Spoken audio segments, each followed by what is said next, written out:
तो दोस्तों आप सभी अपनी कमर कस लीजिए क्योंकि हमें पता चल चुका है कि इंडिया का फाइनल किससे होना है और वो होना है न्यूजीलैंड के साथ। 9 तारीख को दुबई इंटरनेशनल स्टेडियम में हम सभी तैयार हैं। आप सभी को एक बार फिर से ये सीन दोबारा देखने को मिलेगा। देखिए मैं आपको दिखाता हूं, जो कि है रोहित शर्मा और मिचेल सेंटनर आपको टॉस करते हुए दिखाई देंगे।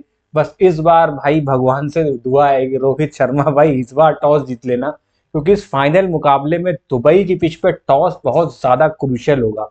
जिस हिसाब से दुबई की पिच अब खेल रही है, क्योंकि इसमें काफी मैचेस हो चुके हैं और ये पिचेस ना यूज विकेट ही यूज हो रहा है, तो इसका साफ इंडिकेशन ये है कि यहाँ पे टॉस जीत के जो टीम पहले बैटिंग करेगी उसको कहीं ना कहीं एडवांटेज शुरू से ही मिलेगा। देखिए हम लोग ना न्यूजीलैंड को लीग मैचेस में पहले भी हरा चुके हैं और बहुत ही कंफर्टेबली हरा चुके हैं, तो हमको ये तो पता चल गया कि जो न्यूजीलैंड की टीम है वो स्पिन के खिलाफ काफी वीक है।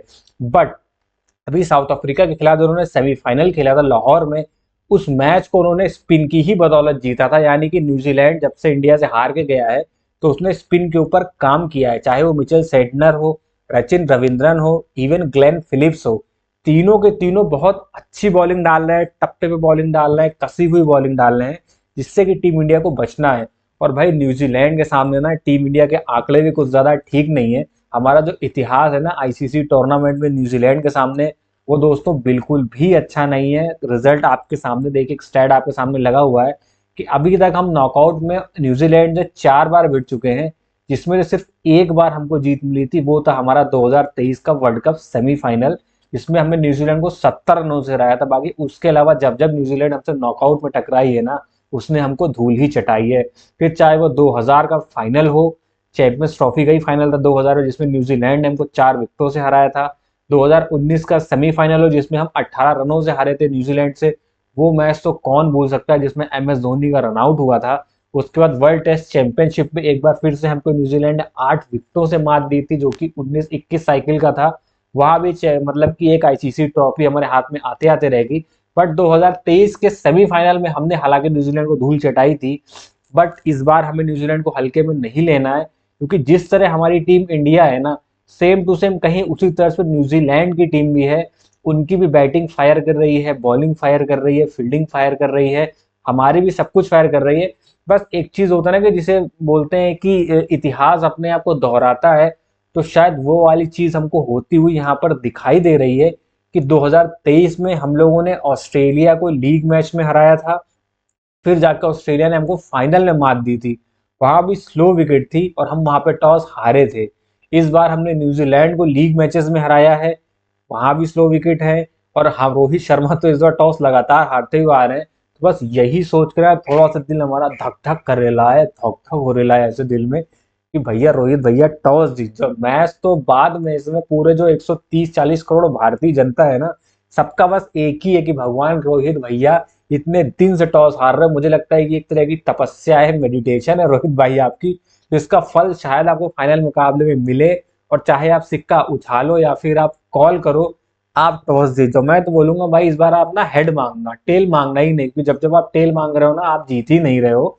तो पूरी उम्मीद ये रहेगी कि आप इस बार तो हेड मांगोगे, टॉस जीतोगे यार, टॉस जीतो, बैटिंग करो, न्यूजीलैंड को दबाव में डालो, अंडर प्रेशर डालो और उनको मार दो। और यार न्यूजीलैंड इस बार भारत तो पहले बैटिंग नहीं कराएगी, वो खुद ही पहले बैटिंग करेगा और खुद ही टारगेट लगाने की कोशिश करेगा। बाकी न्यूजीलैंड पहला मुकाबला इसलिए और हारा कि वरुण चक्रवर्ती ने एक एक्स फैक्टर निकले, जिन्होंने उनको अपने फिरकी के जाल में फंसाया। बट इस बार ना न्यूजीलैंड तैयार होगा, और तैयारी का आलम आप ये देखो ना कि सेमीफाइनल लाहौर में न्यूजीलैंड ने खेला, 10 साढ़े 10 तक उनका मैच फिनिश हुआ, और रात को 1 बजे की फ्लाइट लेके वो सीधे दुबई चले गए। मतलब कोई ऐसा वेट नहीं किया कि रात भर रुकेंगे अगले दिन की फ्लाइट लेंगे, अर्ली नाइट की उन्होंने फ्लाइट ली और सीधे दुबई पहुंच गए। तो और अपनी प्रिपरेशन में लग गए हैं, कंडीशंस को जांच रहे हैं, भाप रहे हैं, अपनी स्ट्रेटजी प्लान कर रहे हैं। इनफैक्ट ना वो अपने एनालिटिक्स के साथ बैठ के, जो उनके क्या बोलते हैं एनालिस्ट है, सॉरी एनालिस्ट के साथ बैठ के प्लानिंग कर रहे होंगे कि किस बॉलर को कैसे खेलना है, वरुण चक्रवर्ती का हाथ कैसे रीड करना है, कौन सी गेंद उनकी दूसरा आती है, कौन सी गुगली करते हैं, कौन सी टॉप स्पिन डालते हैं। तो इस समय पूरी टीम ने वरुण चक्रवर्ती पे ही फोकस्ड होगी।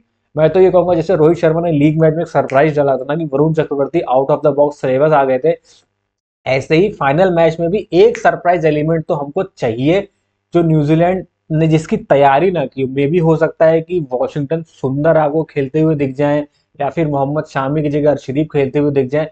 बट देखिए जो बात साफ है कि विनिंग कॉम्बिनेशन में इंडिया कोई भी चेंज नहीं करना चाहेगी। बट ये है कि अगर मतलब कि कोई चेंज करे या सरप्राइज एलिमेंट डालना चाहे तो शायद वॉशिंगटन सुंदर को टीम में जगह मिल सकती है। आई एम नॉट श्योर कि जगह बन भी रही है। एक ही स्पॉट में छेड़छाड़ चल सकती है, वो जो चल सकती है मोहम्मद शामी, क्योंकि वो थोड़े से अनफिट से नजर आए। तो हो सकता है कि शामी की जगह पे आपको अर्शदीप खेलते हुए दिख सकते हैं, जिसके चांस 0.1% है, बट चांस गौतम गंभीर कुछ भी कर सकते हैं। बाकी विनिंग कॉम्बिनेशन के साथ ही जाना चाहिए। बस ये है कि ना यहाँ पे आपको टफ फाइट मिलेगी, वो धर्रा नहीं चलेगा जैसे लीग मैच में चला था कि भाई आपका टॉप ऑर्डर बिल्कुल ही फ्लॉप हो गया था, हर बार आके आपको श्रेयस अय्यर अक्षर पटेल नीचे से नहीं बचाएंगे, या हार्दिक पांड्या के 250 रन, या फिर वरुण चक्रवर्ती के 5 विकेट। एटलीस्ट आपको बोर्ड पे अगर आप पहले बैटिंग कर रहे हो तो 270 रन तो चाहिए ही चाहिए। और इवन अगर आप टारगेट चेस कर रहे हो तो भी आपका जो टॉप ऑर्डर ना उसको फायर होना पड़ेगा। तो दोस्तों इस वीडियो में बहुत कुछ है, आगे हम एक एक स्टैट पे बात करेंगे, बहुत सारे स्टैट्स आपके लिए लाए, हर एक पहलू पे चर्चा की जाएगी।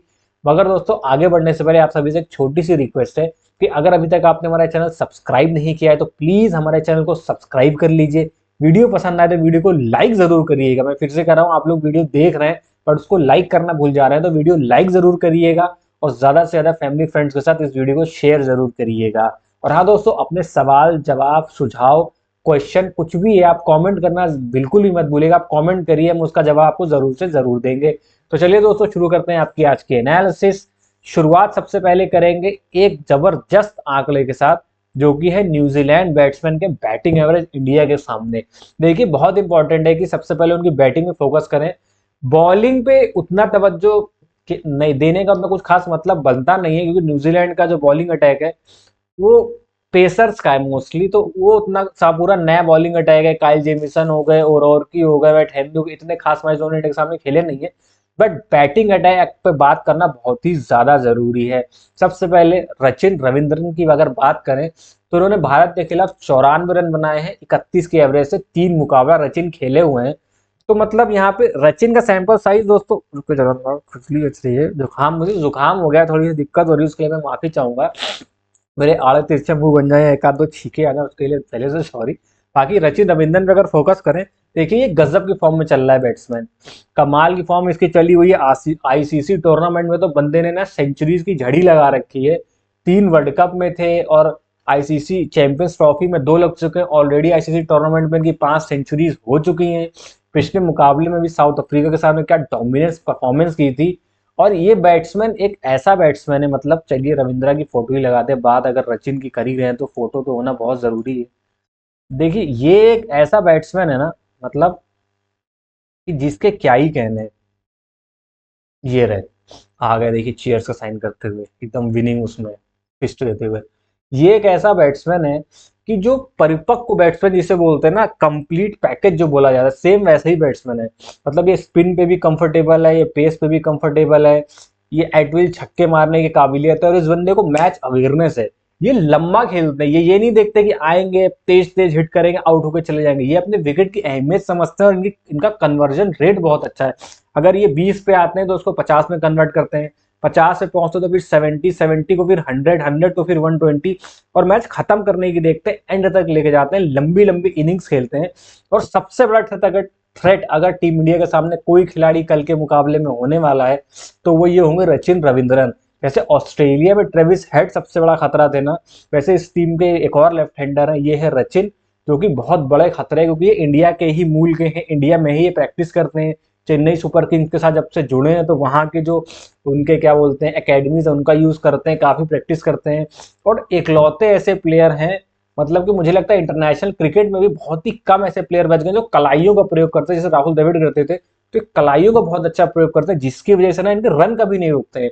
सिंगल डबल लेते रहेंगे, गेम चलाते रहेंगे, गैप में कट निकाल शॉट मार के सिंगल ले लेंगे, डबल ले लेंगे, चौवे अच्छे निकालते हैं, एटविल छक्के भी लंबे लंबे मार लेते हैं।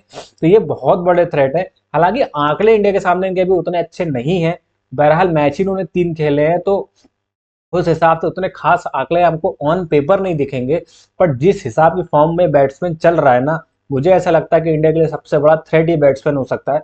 पिछले मुकाबले में हालांकि ये आउट हो गए थे, हार्दिक पांड्या ने इनको फंसा लिया था जाल में, पर जरूरी नहीं कि हर मैच में फंसा ले। तो इनके लिए और एक प्लानिंग लेके चलनी पड़ेगी, इनको रोकना पड़ेगा। अगर इनके रन नहीं बनेंगे ना तो न्यूजीलैंड टीम ऑटोमेटिक दबाव में आ जाएगी। कहीं ना कहीं न्यूजीलैंड की बैटिंग ना इनके इर्द गिर्द तो बहुत ज्यादा घूम रही है। अब दोस्तों आगे चलते हैं और बात करते हैं जरा केन विलियमसन की। केन विलियमसन मतलब एकमात्र इनकी टीम के ऐसे बैट्समैन है ना जो जब कैप्टन थे तो भी वैसे ही थे, अब कैप्टन नहीं है टीम में फिर भी वैसे ही है। लगता ही नहीं है कि केन विलियमसन की, मिचेल सैंडर टीम में कैप्टन है, लगता है कि विलियमसन ही कैप्टन है। ये बंदा मतलब आप समझ लो कि फील्डिंग करवा लो केन विलियमसन से, कैप्टेंसी करवा लो, बैटिंग करवा लो, पहले बैटिंग करवा लो, चेस करवा लो। और इकलौते ऐसे बैट्समैन थे कि जब न्यूजीलैंड दुबई में खेली थी लीग मैच जो लास्ट 2 तारीख को हुआ था, पूरी टीम एक साइड से फ्लॉप हो गई थी। टेलीफोन नंबर जैसे उनके रन थे, उधर विलियमसन ने 80+ का स्कोर बनाया था। बिल्कुल कंफर्टेबल लग रहे थे उस पे, क्या बोलते हैं, पिच पे। और मतलब कि हर चीज का इनके पास जवाब था, चाहे वो वरुण चक्रवर्ती की फिरकी हो, कुलदीप यादव की फिरकी हो, या फिर मोहम्मद शामी हो, हर एक क्वेश्चन का आंसर था। जब तक विलियमसन क्रीज पे थे लग रहा था कि न्यूजीलैंड मैच जीत जाएगी, पर इनकी विकेट गई तो न्यूजीलैंड वहां से मैच हार गई थी। तो रचिन रविंद्रन और केन विलियमसन ये दो ऐसी विकेटें हैं, अगर ये भारत लेने में कामयाब हो जाता है जल्दी तो इस चैंपियंस ट्रॉफी हमारे हाथ से कोई नहीं छीन सकता, क्योंकि हमारी टीम बिल्कुल परिपक्व है। आप ये समझ लीजिए कि कोई भी कमी नहीं है टीम में। बस यही है कि थोड़े से एक इतिहास जो होता है ना, एक आंकड़े, जैसे कि साउथ अफ्रीका के साथ चोकर्स का टैग लगा हुआ है, सेम वैसे ही टीम इंडिया का सिनेरियो कि इतिहास तो है ना, तो थोड़ा सा ना डर सा तो लगना शुरू हो ही जाता है। बाकी अब बैटिंग देख लो केन विलियमसन की, 45.5 की एवरेज है इनकी टीम इंडिया के सामने, और 1228 रन विलियमसन बना चुके हैं। तो ये अपने आप में बैट्समैन की काबिल तारीफ है, सल्यूट है, इतना बड़ा प्लेयर है ये। बट वही है कि कितना बड़ा प्लेयर हो, विलियमसन के लिए हालांकि रिस्पेक्ट भी है। यार न्यूजीलैंड की टीम ही ऐसी है कि एक न्यूजीलैंड एक साउथ अफ्रीका, ये तो इतने जेंटलमैन प्लेयर है ना कि किसी बंदे की, मुझे लगता है कि जो क्रिकेट देखता है, क्रिकेट समझता है, क्रिकेट से प्यार करता है, ये तो ऐसी वाहिद टीम है कि जिनके प्लेयर्स के साथ दुनिया का कोई भी फैन होगा या क्रिकेट देखने वाला होगा ना, उसको कहीं से इन पे गुस्सा ही नहीं आएगा। चाहे इनकी टीम आपको फाइनल में भी हरा दे ना तो भी आपको इन पे गुस्सा नहीं आता, इतने जेंटलमैन प्लेयर है। विलियमसन हमें बहुत पसंद है, बट इंडिया के खिलाफ परफॉर्म करते हुए बिल्कुल नहीं। तो भैया विलियमसन जल्दी आउट हो जाना, हमें नहीं पता कैसे आउट हो गई, पर तुम्हें आउट होना है भाई, क्योंकि हमको चैंपियंस ट्रॉफी उठानी है। कई बार तुम हमको पटकनी दे चुके हो, वर्ल्ड टेस्ट चैंपियनशिप में भी तुमने हमको धोबी पछाड़ दी थी। इस बार लेकिन बदले का मौका है, जैसे ऑस्ट्रेलिया से हमने बदला लिया ना, न्यूजीलैंड से भी बदला लेंगे। कोई भी कोताही हम यहाँ पे छोड़ने वाले नहीं हैं।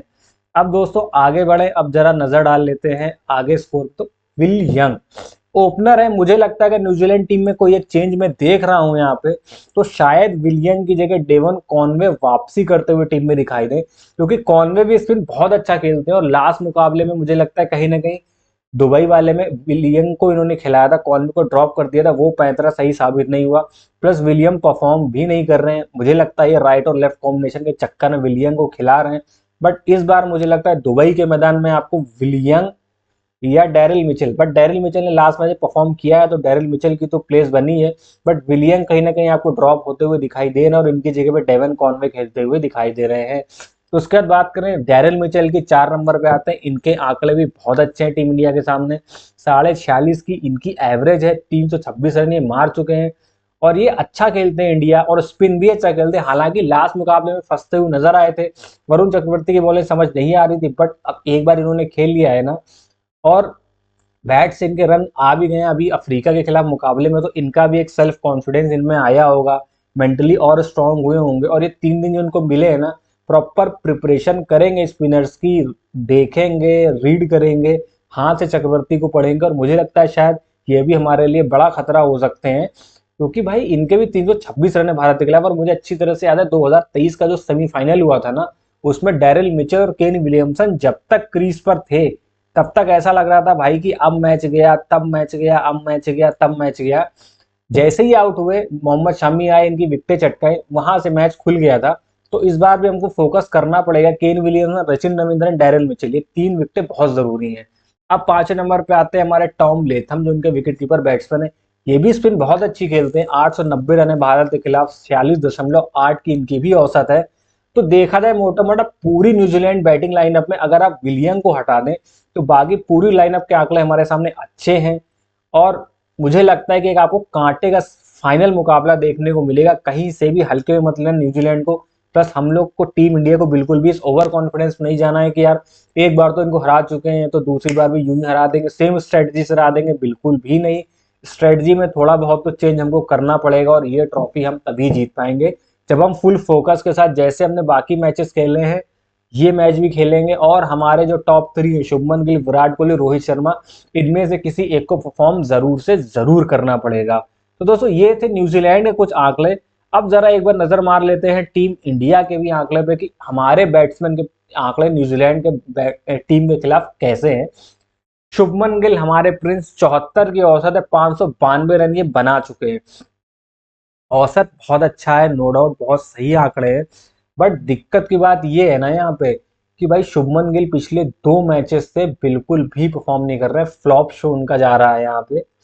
तो उस पे हमें थोड़ा सा फोकस करना पड़ेगा। पाकिस्तान वाले मैच में इन्होंने बहुत अच्छा परफॉर्मेंस किया था, बट उसके बाद इनका रन कुछ खास आया नहीं, ना ऑस्ट्रेलिया के सामने इनसे रन बने हैं, ना न्यूजीलैंड के सामने इनसे रन बने हैं।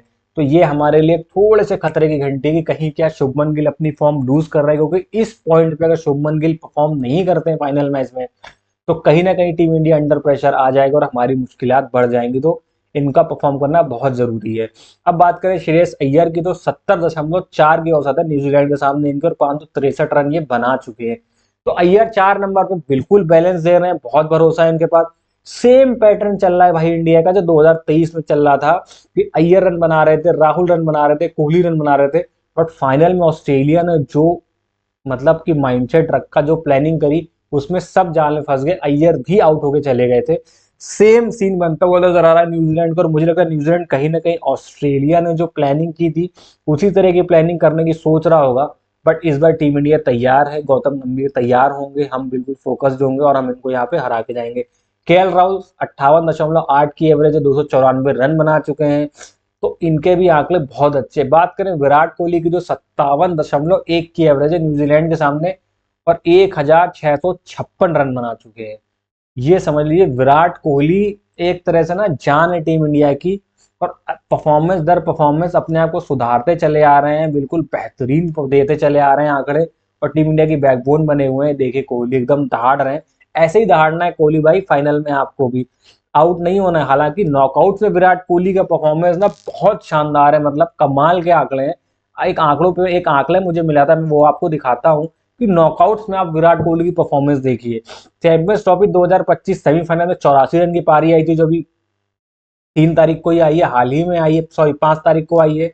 साउथ अफ्रीका के खिलाफ T20 world cup final 2024, 76 run की पारी आई है। इंग्लैंड के खिलाफ T20 वर्ल्ड कप सेमीफाइनल में फ्लॉप हुए थे खाली, जिसमें केवल 9 रन की पारी आई थी। बाकी 2023 फाइनल जहां हम हारे थे, निराशा हाथ लगी थी, वहां भी विराट कोहली ने 54 रन बनाए थे। और अभी न्यूजीलैंड के खिलाफ सेमीफाइनल में 2023 170 रन मारे थे इन्होंने। बात ये है ना कि जहां मैटर बड़े होते हैं वहां विराट कोहली खड़े होते हैं, तो भैया विराट भाई इससे बड़ा मैटर आपको नहीं मिलेगा। चैंपियंस ट्रॉफी का फाइनल होगा, सामने न्यूजीलैंड होगी, आपका पर्पल पैच चल रहा है, तो ये मैटर ना सबसे बड़ा है। तो यहाँ पे विराट कोहली जरूर से जरूर खड़ा है, और उस दिन भी आपको खड़े रहना और टीम इंडिया को जीत की दहलीज के पार पहुंचाना है। बैटिंग से ही नहीं, साथ ही साथ फील्डिंग से, कैप्टेंसी से, जहां इनपुट की जरूरत है वो भी दीजिएगा। हमें नहीं पता, आप कुछ भी करिए, मैच हमको जिताकर दीजिए। मतलब कि क्या ही बताएं, विराट कोहली से बहुत उम्मीद है, इनके लिए दुआएं भी होंगी, प्रार्थना भी होंगी। तो भाई इतने अच्छे आंकड़े, जो आप 2024 के सेमीफाइनल में फ्लॉप हुए थे ना भाई, फाइनल में फ्लॉप मत होना, क्योंकि सामने न्यूजीलैंड है। आपका रन बनाना न्यूजीलैंड के सामने बहुत ही ज्यादा जरूरी है। अगर आपने रन नहीं बनाए ना तो मैटर थोड़ा सा गंभीर हो सकता है यहाँ पे। अब दोस्तों आगे जरा सी फिर से बात कर लेते हैं, आगे कौन है। अगला नंबर है हमारे द हिटमैन रोहित शर्मा, 37 की एवरेज है न्यूजीलैंड के सामने, 997 रन है। यानी 3 दिन अगर रोहित भाई हमारे और बना लेंगे तो ये समझ लीजिए कि न्यूजीलैंड के सामने इनके 1000 रन पूरे हो जाएंगे। 3 क्या भाई, मैं तो बोलूंगा 100 रन बनाओ रोहित भाई। रोहित भाई ने ना अपना एक टेम्पलेट बना लिया मैच खेलने का, क्रिकेट का एक उनका अलग टेम्पलेट है। 1 से 10 ओवर में जो बेस्ट स्ट्राइक रेट है ना, उसमें ट्रेविस हेड सबसे ऊपर है 131 रन, उसके बाद अपने रोहित भाई है 123 के स्ट्राइक रेट के साथ, फिर डेविड वार्नर थे 117। तो रोहित शर्मा ने एक टेम्पलेट सेट कर लिया है कि वो आएंगे, तेजी के साथ रन बनाएंगे। शुरू के जो 10 ओवर होते हैं ना पावर प्ले के, प्लस जिसमें बॉल हार्ड होता है, बॉल बैट पे अच्छे से आता है, तो और स्पिनर भी उस समय नहीं लगे हुए होते हैं, तो उसका प्रॉपर यूटिलाइजेशन करेंगे और टीम को जीतने में मदद दिलाएंगे। बस रोहित भाई आपसे यही उम्मीद है कि अगर एक ओवर में आपको 2 चौवे या एक छक्का एक चौवा मिल जाए ना, तो सिंगल लेके नॉन स्ट्राइकर एंड में चले जाना, क्योंकि आपके विकेट बहुत ज्यादा जरूरी है। और न्यूजीलैंड आपको कहीं ना कहीं फंसा लेता है, क्योंकि मुझे 2019 का वो सेमीफाइनल बॉल बाई बॉल याद है, जब हम खेलने उतरे थे, 2 दिन का मैच हो गया था, वो भी एक बड़ी वजह थी। बट क्लाउडी कंडीशन थी, ट्रेंट बोल्ट के सामने तो रोहित शर्मा, केएल राहुल, विराट कोहली, तीनों दिग्गज, दिनेश कार्तिक, चारों के चारों नब गए थे, भारत मुसीबत में आ गया था और हम वो सेमीफाइनल हार गए थे। हम नहीं चाहते कि दोबारा ऐसा कुछ हो। तो भाई शुरू के 10 ओवर आपका रहना क्रीज पे बहुत जरूरी है। विकेट मत गंवाना, चाहे रन थोड़े से कम बनाना, क्योंकि हिटमैन भाई अगर आप खड़े हो क्रीज पे तो ये मान के चलो कि टीम इंडिया का 300 बनने से भी कोई नहीं रोक सकता। अगर रोहित शर्मा 10 ओवर खेल गया ना, तो फिर तो धुआं उड़ा देगा लड़का। तो वही चीज है कि भाई आप 40 50 60 70 90 200 300 400 500 जितने रन बनाने पड़े बनाना, पर आप खड़े रहना। बाकी जो इनका पैटर्न खेलने का है रोहित शर्मा का, ये सब तो चलो साइड अलग सी बातें हैं as a Indian fan. But as a analyst जो पैटर्न इनका काफी अच्छा है, मतलब कि प्रॉपर प्लानिंग ये रहती है कि देखिए नया बॉल होता है, और वैसे भी दुबई का जो पिच है ना स्लो है, तो शुरू के 10 ओवर का आप जितना ज्यादा फायदा उठाएंगे ना, आगे आपको उतना ज्यादा फायदा होगा। तो क्या होता है ना, तेजी से रन बन जाते हैं, बॉल बैट पे अच्छे से जाता है। प्लस सामने वाली टीम अंडर प्रेशर आ जाती है, क्योंकि जो उनके मेन बॉलर है वो जो प्लान सोच के आते हैं, एग्जीक्यूशन करके आते हैं, जब उनकी पिटाई लगती है तो उनके ऊपर प्रेशर पड़ता है, और जब प्रेशर पड़ता है ना कहीं बॉलर जो करना चाहता है वो नहीं करता है। फिर या तो वो एक्स्ट्रा कोशिश करता है कम विकेट लेने के लिए, बोलते हैं ना कि आमादा ही हो जाता है बिल्कुल, कि डेस्परेट हो जाता है, नहीं अब इसको आउट करना है। या फिर वो बचने के लिए देखता है भाई कि अपनी 6 बॉल ले लो।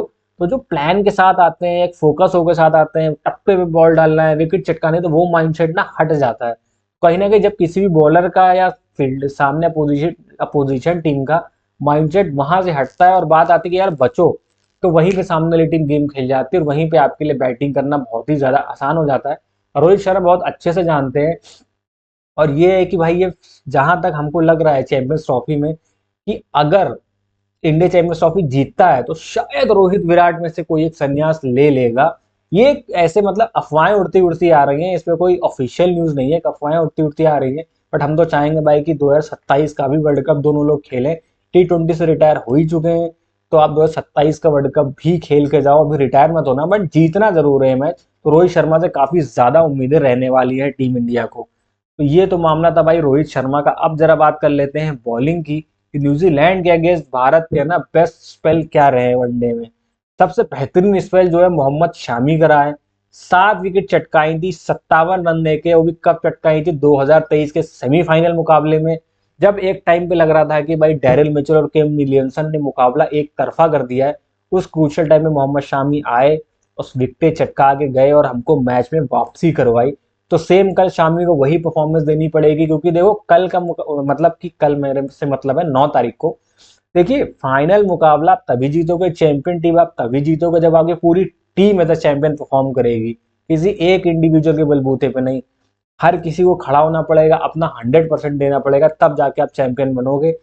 तो शामी का स्पेल आया था अभी 2025 में लीग मैच में, वरुण चक्रवर्ती ने पंजा खोला था 42 रन देके, यानी 4.2 की इकोनॉमी के साथ।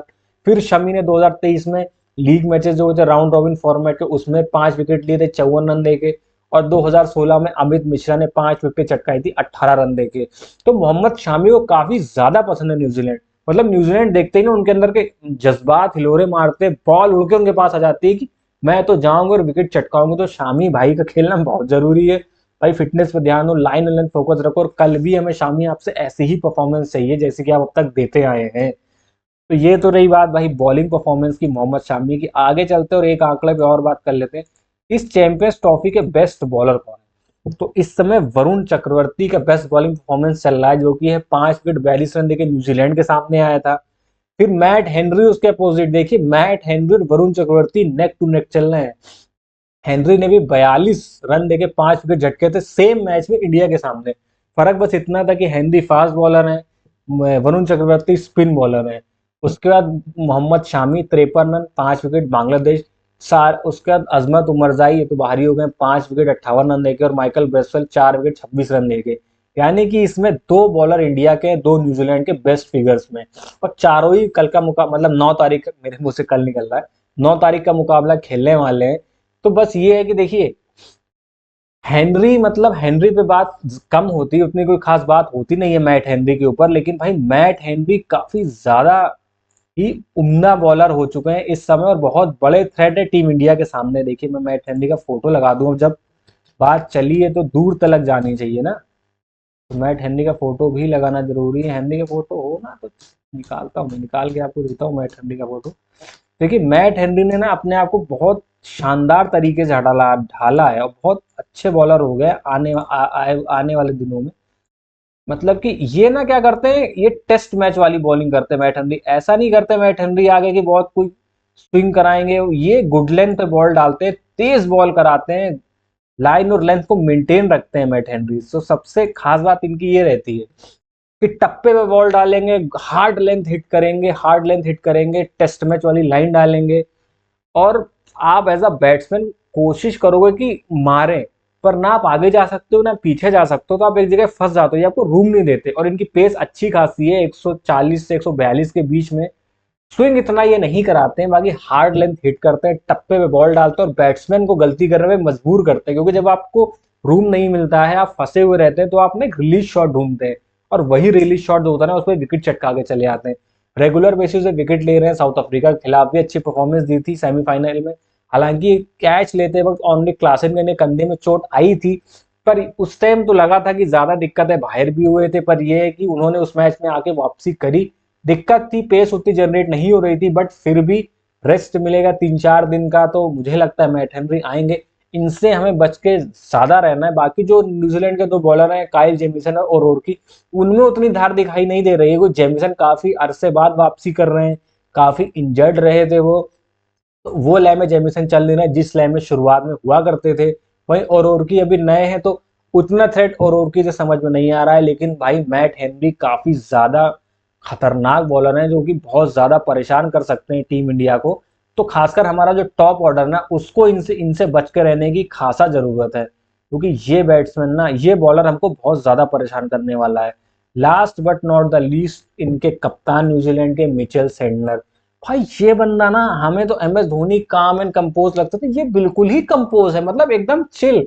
आपको लगेगा भी नहीं कि मैच की जो भी स्थिति चल रही हो, इंटेंस हो मैच, न्यूजीलैंड लग हार रहा हो या फंसा हुआ मैच हो, ये बंदा एकदम शांत दिखाई देता है, आता है अपने हिसाब से बॉलिंग कराता है, बॉलर भी बहुत अच्छे रोटेट करता है, प्लानिंग बहुत अच्छी करता है, फील्डिंग बहुत अच्छी करता है। तो कहीं से नौसिखिया कप्तान नहीं लगते हैं, बढ़िया कप्तानों की सूची में इनका नाम आने वाला है। और अगर ये कहीं चैंपियंस ट्रॉफी जीत गए ना, तो one of the best captain साबित होने वाले हैं न्यूजीलैंड के। हालांकि बात इनकी बॉलिंग में करेंगे, क्योंकि इनसे ज्यादा खतरा रहता है टीम इंडिया को वनडे में। हालांकि सेंटनर ने इंडिया को उतना ज्यादा परेशान किया नहीं है, इनके आंकड़े उतने खतरनाक नहीं है, बट फिर भी ये बॉलर बहुत खतरनाक है। अगर ये समझ लीजिए कि दुबई की पिच इनको बहुत रात आने वाली है, थोड़ी सी भी ढिलाई टीम इंडिया ने करी ना, तो ये बैंड बजा देंगे। और इनकी परफॉर्मेंस आपने साउथ अफ्रीका के खिलाफ अभी देखी थी सेमीफाइनल में, 3 बड़े विकेट इन्होंने चटकाए थे, जिसमें कि ओनली क्लासिन, आपके राशि वेंडर डसन और टिम्बा बवुमा, दो सेट बैट्समैन टिम्बा बवुमा और राशि डसन को, मतलब क्या क्लास बॉलों पे आउट किया। उसमें डसन को तो समझ ही नहीं आई बॉल कहाँ चली गई। क्लासिन अपनी शॉट मारते हुए आउट हुए, उनके तो खैर बात ही लगे, वो तो है कि आर या पार वाला खेलते। बाकी 2 विकेट उन्होंने खतरनाक ली थी। और ये दुबई पहुंच चुके हैं, जल्दी वहां की कंडीशंस देखेंगे, पिच देखेंगे, कहाँ पे कौन सा लेंथ रखना है, कौन सा टप्पा रखना है, क्या वेरिएशन डालने, हर एक चीज पे फोकस करेंगे। तो इनसे टीम इंडिया को बचने की बहुत ज्यादा जरूरत है। बाकी दोस्तों, जिस हिसाब से अभी तक हमारी टीम ने परफॉर्म किया है, तो ऑलरेडी वो एक चैंपियन टीम है। और कहीं ना कहीं न्यूजीलैंड के पास में ना एक मेंटली ब्लॉक तो होगा, क्योंकि टीम इंडिया जो है ना, वो जीतती हुई आ रही है, वो उसी कंडीशन में खेल रही है, स्पिन खेलने में कोई दिक्कत नहीं होगी। थोड़ा बहुत जो इंडिया का थ्रेट रहता है, वो शुरू के 10 ओवर रहते हैं। यहाँ पे अगर इन्होंने अपनी विकेटें नहीं खोई, तो ये मुकाबला हम जीत के ले जाएंगे, चाहे हम पहले बैटिंग कर रहे हो या फिर हम चेस कर रहे हो। हम साउथ अफ्रीका नहीं कि चोक कर जाएंगे, या 25 ओवर में 130 रन या 140 रन पे एक विकेट होने के बाद हम जल्दी ऑल आउट हो जाएंगे, या 50 रन से मैच आ जाए। टीम इंडिया वो नहीं है, बट शुरू के 10 ओवर संभल के खेलने हैं, और सेंटनर को थोड़ा संभाल के चलना है। बाकी तो फिर भाई मैच हमारा ही है, ट्रॉफी हमारी है, इस बार हम आईसीसी का बैक टू बैक दूसरा टूर्नामेंट भी जीत के रहेंगे। अब दोस्तों बस यही रहने वाला है कि रोहित शर्मा टॉस जीत जाए। सबसे बड़ी बात तो यहाँ पे है कि रोहित भाई टॉस नहीं जीत रहे हैं, और हम लोगों को सबसे ज्यादा मुश्किलें वही आ रही हैं।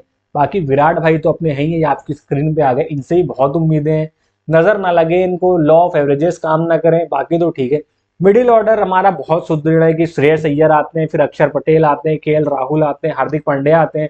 पिछले मैच में केएल राहुल के बैट से भी कुछ रन बने, तो वो भी हमारे लिए बहुत अच्छी बात है। एक थोड़ा सा डर ये था कि हार्दिक पांड्या का रन लेते टाइम थोड़ी सी हल्की सी लग रहा था कि इंजरी है, निकल सा आया है, वो दिक्कत ना करे भाई, क्योंकि ये प्लेयर ना बहुत जरूरी है।